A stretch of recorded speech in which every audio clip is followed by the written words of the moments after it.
आप सभी को प्राप्त हो और आपकी आत्मा के साथ भी। जय यीशु। ये मिस्सा बलिदान प्रभु यीशु के कलवारी पर्वत पर जो कुर्बानी दिए थे, बलिदान दिए थे, उसी का प्रतीक है। वो खूनी बलिदान हम यहां याद करते हुए इस वेदी पर चढ़ाते हैं और इस वेदी पर स्वयं प्रभु यीशु अपने आप को चढ़ाते हैं और हम प्रभु यीशु के बलिदान के सहभागी बनते हैं। आइए एक क्षण के लिए अपनी आंखें बंद करें, अपने पूरे परिवार के साथ हम प्रभु के जीवन के सहभागी बनने के लिए आगे बढ़े, अपनी अयोग्यता स्वीकार करते हुए अपने घर परिवार में जो भी पाप अधर्म हुए हैं, हमारे घर में माता पिता भाई बहनों द्वारा, हमारे परिवार के लोगों द्वारा जो भी अधर्म हुए हैं, अन्याय हुए हैं, हत्याएं, भ्रूण हत्याएं, वासना, व्यभिचार, दुराचार के पाप, नशा, बेईमानी, गद्दारी, झूठ, असत्य, बैर, नफरत, घृणा, बैर, ईर्ष्या, फूट, लड़ाई झगड़ा, गाली गलौज,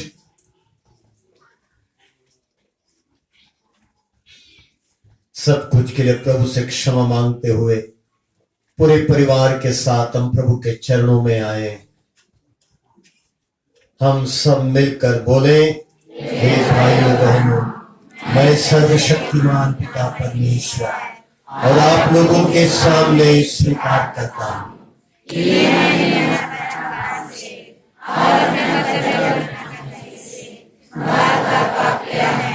मैं अपना दोष स्वीकार करता हूं, इससे मैं तुम्हारी वरीयत से सब स्वर्गदूतों, सब संतों और आप लोगों से हे भाइयों बहनों विनती करता हूं कि आप मेरे लिए प्रभु परमेश्वर से प्रार्थना करें। सर्वशक्तिमान ईश्वर हम लोगों पर दया करे और हमारे पाप क्षमा कर हमें अनंत जीवन प्रदान करे।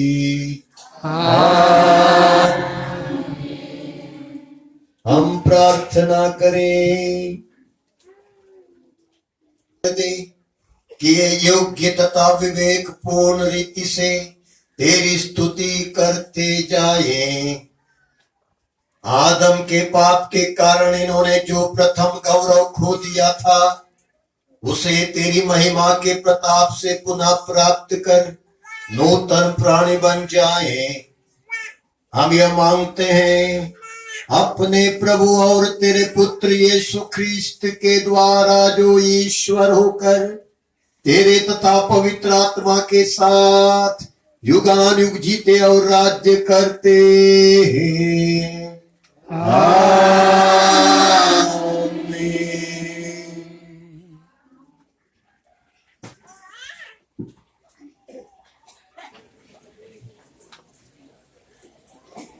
ईश्वर हूँ, मैं तुमको मिस्र देश के गुलामी के घर से निकाल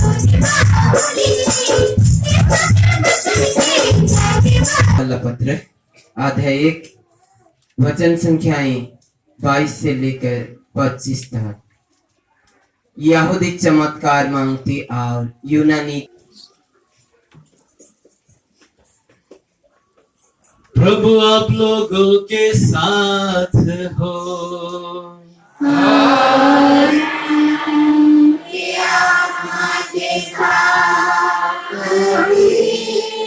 संत योहन के अनुसार पवित्र सुसमाचार।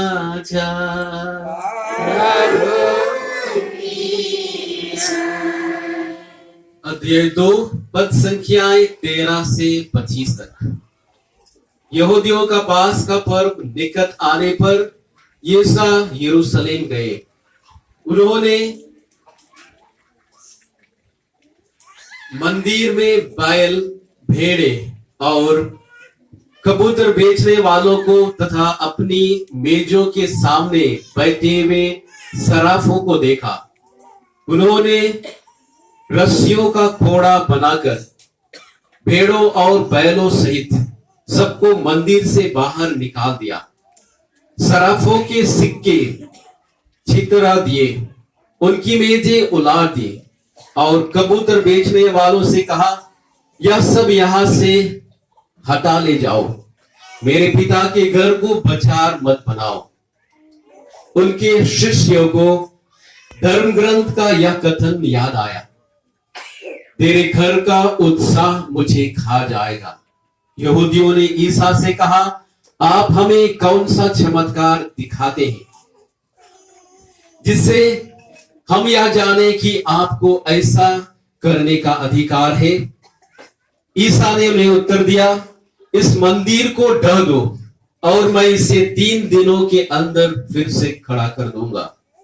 इस पर यहूदियों ने कहा, इस मंदिर के निर्माण में 40 वर्ष लगे और आप इसे 3 दिनों के अंदर खड़ा कर देंगे। ईसा तो अपने शरीर के मंदिर के विषय में कह रहे थे।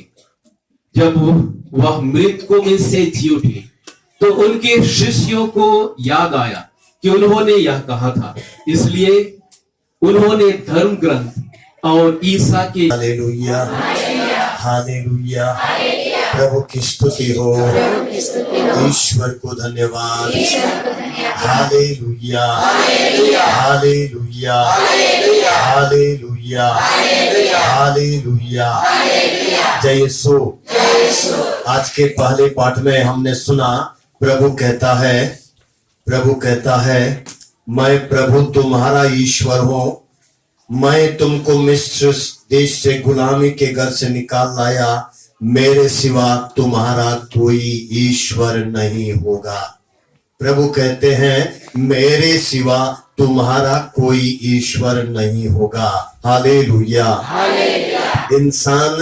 इंसान सृष्टि के शुरुआत से ही अपने को कई ईश्वर बनाता आया हुआ है। कोई पेड़ को अपना ईश्वर बनाता है, कोई किसी मूर्ति को अपना ईश्वर बनाता है, कोई किसी जानवर को अपना ईश्वर बनाता है, कोई किसी कीड़े मकोड़े को अपना ईश्वर बनाता है, कोई अपने घर में टीवी को अपना ईश्वर बनाता है, कोई अपने बच्चे को अपना ईश्वर बनाता है। हम भी अपने जीवन में किसी ना किसी को प्रथम स्थान देते हैं, मगर आज के पहले पाठ में हम सुनते हैं प्रभु कहता है मेरे सिवा तुम्हारा कोई ईश्वर नहीं होगा। परमेश्वर ने इस्राएल की प्रजा से संबंध जोड़ा, एक अटूट संबंध जोड़ा, एक प्रेम का रिश्ता जोड़ा और कहा मैं प्रभु तुम्हारा ईश्वर हूं और तुम मेरी प्रजा हो। और परमेश्वर ने इस्राएलियों से चाहा कि इस्राएल की प्रजा उसकी अपनी हो। परमेश्वर की एक बहुत बड़ी चाहत थी कि इस्राएल की प्रजा, चुनी हुई प्रजा उसकी अपनी हो।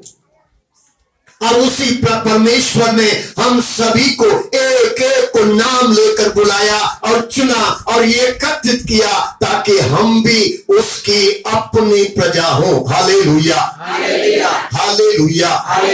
यिर्मयाह के ग्रंथ में, नबी यिर्मयाह के ग्रंथ में हम पढ़ते हैं प्रभु कहता है, यिर्मयाह का ग्रंथ अध्याय 7 में वचन 23 में लिखा है, यदि तुम मेरी बात पर ध्यान दोगे तो मैं तुम्हारा ईश्वर होऊंगा और तुम मेरी प्रजा होगे। प्रभु कहता है यदि तुम मेरे बताए हुए मार्गों पर चलोगे तो तुम्हारा कल्याण होगा। प्रभु अपनी प्रजा से कहता है यदि तुम मेरी बात पर ध्यान दोगे तो तुम मेरी प्रजा होगे और मैं तुम्हारा ईश्वर होऊंगा। प्रभु की अपनी प्रजा होने के लिए प्रभु की बातों पर कान देने की जरूरत है, प्रभु की बातों को सुनने की जरूरत है। और आगे प्रभु कहता है यदि तुम मेरे बताए हुए मार्गों पर चलोगे तो तुम्हारा कल्याण होगा। Hallelujah, hallelujah, hallelujah, hallelujah, hallelujah, hallelujah. उसी तरह निर्गमन ग्रंथ में भी हम पढ़ते हैं, निर्गमन ग्रंथ